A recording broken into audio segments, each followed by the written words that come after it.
Hello, it's me again, and the train again. This week I was on holiday. It was my first ever solo holiday. It was great. I had a super duper time, would definitely do it again and recommend it. But the thing I found out about solo holidaying is that when I came back, I wanted to tell everyone about it. Like a minute by minute account of the whole trip, which no one is interested in. It helps that I was doing daily Instagram stories while I was away because I was able to share some of the fun that I was up to that way. But that wasn't enough. I wanted and still want to share. If only I had a platform on which I could do that. If only. Monday started early, 5 o'clock in the morning, kind of early, because I really like leaving for holidays in the middle of the night. I really like it. I specifically chose the flight that I did because it meant that I had to get up and leave before sunrise. Felt a bit weird taking the tube and the train to the airport, having only ever gone by car before, so that was a bit of a novelty. But being in an airport by yourself is fairly boring, so let's skip ahead to the flight, which was slightly delayed because of the wrong catering being brought aboard, which is apparently a security risk and had to be swapped. When we actually got round to taking off, the flight was pretty quick. It was less than 2 hours, but again, flying alone is kind of boring, so let's skip ahead. Having landed in Copenhagen, I retrieved my luggage, adjusted my watch, and headed straight to the information desk in the arrivals hall, where I picked up this and this, which were two of the most useful things the whole week. This lets you get into a whole load of places and on all public transport for free, and this shows you where everything is. From the airport, I took the metro pretty much straight to the hotel, where I was in luck because my room was already ready despite me being early for check-in. After a quick inspection and having decided that it was the cutest hotel room I've ever stayed in, I headed straight back out to have a snoop around the city centre and immediately found a boat tour. I'm a bit of a sucker for a boat tour, and the fact that this one was included on City Card absolutely decided it for me. For about an hour we were told in Danish, English and German about the various buildings and areas of the city, which was all great, but I was most excited about the fact that I was on a boat in Copenhagen about 3 hours after I'd landed in the country. Towards the end of the tour we saw the Little Mermaid statue, which I saw 2 or 3 times during the week, and every time she was surrounded by a crowd like this. Poor woman didn't seem to get a moment's peace. Now, I don't sit in cafes by myself very well, let alone in a restaurant for dinner. So it was great that there was a huge street food warehouse building just across the canal from the hotel, where pretty much every kind of cuisine was represented. I had to try it out on a couple of occasions actually. It was a little bit expensive, but the food was top notch.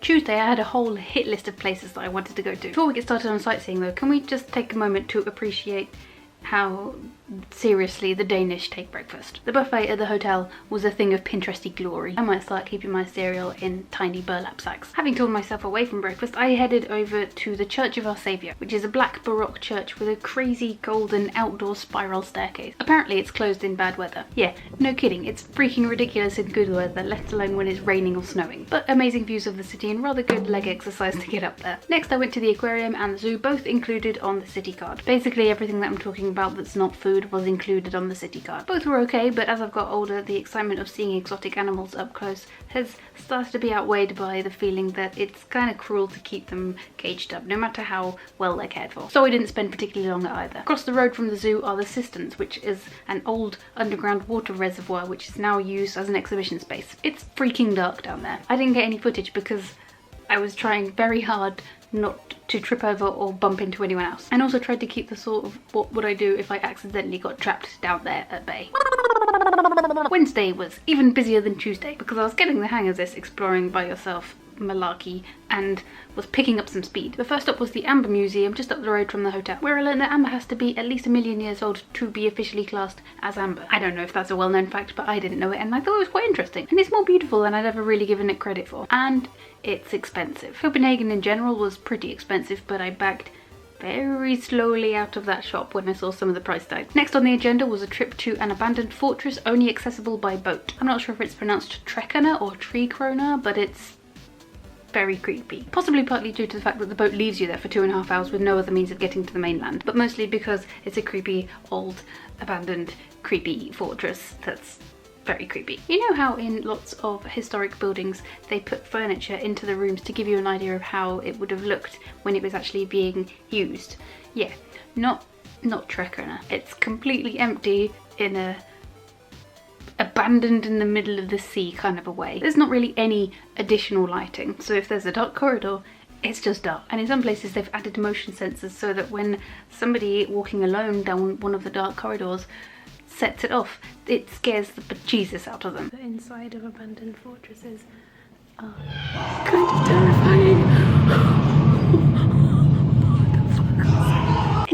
Thankfully the weather was nice, which gave me some time to sit outside and read my book until the boat came back to pick us up. Next I went to the Round Tower, which is exactly what it sounds like, a circular tower that gives you a nice view of the city. And then to the royal reception rooms, which are basically gold and expensive looking, and you get told off if you accidentally touch anything, which is annoying because you're so not one to break the rules. You always obey the don't touch signs, and you really only leant on that table for a split second in order to adjust your plastic shoe cover. You didn't mean to do it on purpose at all, and I'm not bitter at all. In the evening I went to Tivoli, the world's second oldest theme park. If you're thinking of going, I would definitely recommend going at night because the place turns into a magical fairyland of fairy lights. Probably my pictures and videos won't do it true justice, but I'll add some here.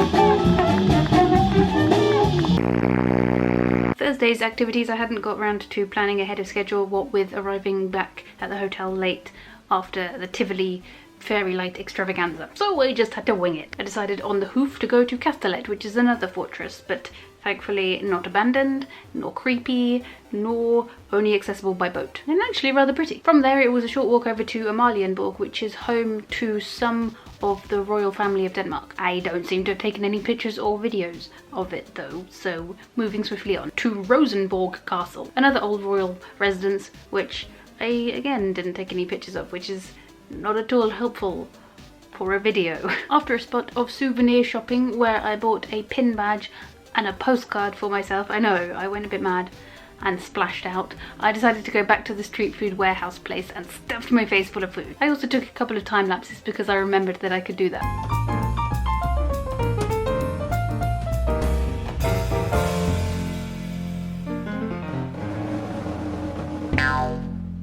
On Friday I moped around a bit because it was the last day of the holiday and I'd enjoyed myself so much and didn't want to go until I decided to get over it and visit a couple of nearby museums. Firstly the Architecture Centre and then the Contemporary Art Museum. Oh, and I had some time to read some more while I did a few more time lapses.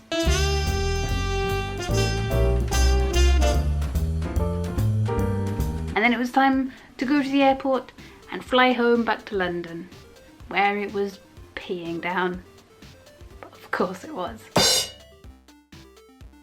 Hi again, my name is Rebecca and I post a new video every Wednesday. Thank you very much for sitting through my holiday snaps, it's very much appreciated. If you ever have the opportunity to go on a solo holiday, I would definitely recommend it, even if it's just for a few days. And I thought Copenhagen was simply brilliant, so definitely consider it. Anyway, thank you very much for watching. I will be back next week. In the meantime, please remember to work hard, laugh harder, and always accept a hug.